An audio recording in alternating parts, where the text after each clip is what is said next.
माननीय विधायक भ्रष्टाचार बड़े जोरों पर कर रहे हैं। क्षेत्र में हत्या हो रही है, बलात्कार हो रहे हैं, लोगों को रोजगार नहीं मिल रहा और अपनी छवि को बनाने के लिए, क्योंकि इसकी छवि बिल्कुल धूमिल हो चुकी है अपने सिस्टम में, अपने विभाग में, मान लो विभाग क्या पार्टी में, तो छवि को बनाने के लिए वो आरोप लगाते हैं हमारे ऊपर कि मंत्री जी के दामाद हैं, ये आपका काम है कि पैसा इकट्ठा करना और पैसे के बल पर फिर विधायक बन जाऊंगा।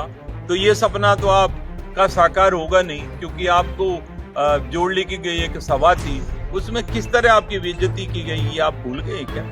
करौली के सर्किट हाउस में उस वक्त सियासी हलचल तेज हो गई जब पूर्व मंत्री रमेश मीणा ने खुलकर सपोटरा विधायक हंसराज मीणा के भाई पर गंभीर आरोप लगाए। प्रेस वार्ता के दौरान रमेश मीणा ने कहा कि पेड़ से लटके मिले हरिराम की मौत कोई साधारण घटना नहीं है, बल्कि ये सुनियोजित हत्या का मामला है। उन्होंने आरोप लगाया कि इस पूरे घटनाक्रम में विधायक के भाई की धमकी और सलिमपता रही है और मामले की निष्पक्ष व उच्च स्तरीय जांच भी होनी चाहिए। यही नहीं, पूर्व मंत्री ने अवैध खनन, माइनिंग लीज, बजरी नीलामी और मनरेगा कार्यों में बड़े पैमाने पर अनियमितताओं के आरोप भी लगाए। पंचायत राज की 74 लाख रुपीस की राशि के दुरुपयोग का मुद्दा उठाते हुए उन्होंने संबंधित अधिकारियों और जनप्रतिनिधियों के खिलाफ सख्त कार्रवाई की भी मांग की। अब देखिए इन सभी आरोपों पर पूर्व मंत्री रमेश मीणा ने क्या कुछ कहा। तो माननीय विधायक के सपोर्टर उनके द्वारा भ्रष्टाचार और अराजकता का माहौल बना हुआ है और माननीय विधायक भ्रष्टाचार बड़े जोरों पर कर रहे हैं।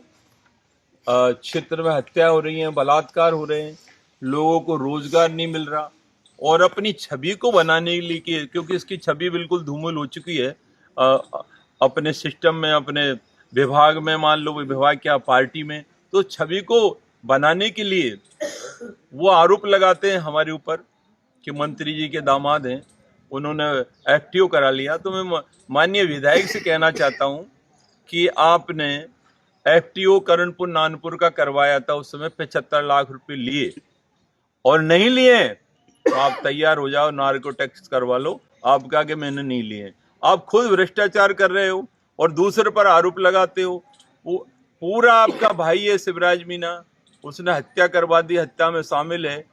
आपका भाई करोड़ों रुपए की डील कर रहा है, खाने खरीद रहे हैं, जमीनें खरीद रहे हैं, माइनिंगों पर अवैध कब्जे हो रहे हैं, नरेगा में एफटीओ में आप 15% ले रहे हो। अभी लेटेस्ट 16 ग्राम पंचायतों की जो लिस्ट आई है, जिन लोगों ने आपको पैसा दिया है 15%, बाकी जो पंचायतों ने पैसा नहीं दिया उनका एफटीओ रोक दिया गया है।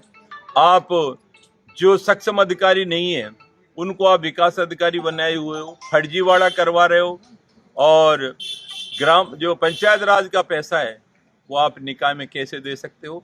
ये आपकी मनमानी जो चल रही है, ये इस तरह से सपोर्टरा विधायक होना आपके लिए कलंक है।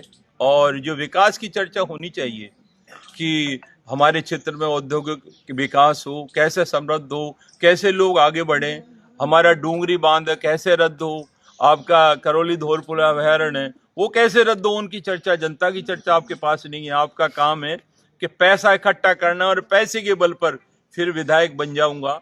तो ये सपना तो आपका साकार होगा नहीं, क्योंकि आपको जोड़ने की गई एक सभा थी, उसमें किस तरह आपकी बेइज्जती की गई ये आप भूल गए क्या?